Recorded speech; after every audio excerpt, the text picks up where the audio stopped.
As we hit the peak summer months in Europe, it's easy to become distracted by the big sporting events that are happening.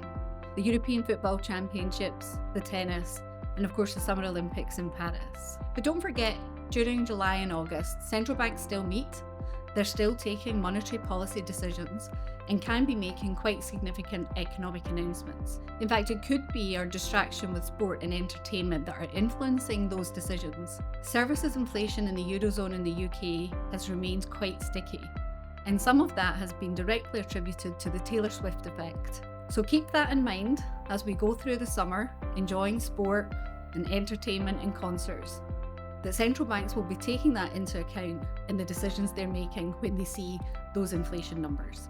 From a political perspective, we've already seen some quite significant political change in Europe in the so-called slow summer months. But despite the paralysis in France and a brand new government in the UK, this really has very little impact on long-term interest rate expectations. The levels of government debt and the fiscal decisions that will need to be made to manage that debt will of course impact markets in the long term.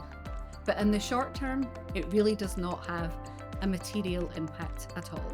Coming out of the summer, we should have a better line of sight as to where interest rates will land. The forward curve currently prices in European interest rates at around 3.25% and UK interest rates at 4.7% by the end of this year.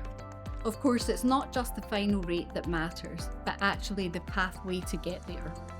And we really need to pay attention to the guidance coming out from central banks and any changes to economic forecasts that they might make along the way. Staying informed ensures that you're prepared to make timely decisions as third quarter transactions gather momentum. Turn the summer lull into an opportunity. Turn to Chatham.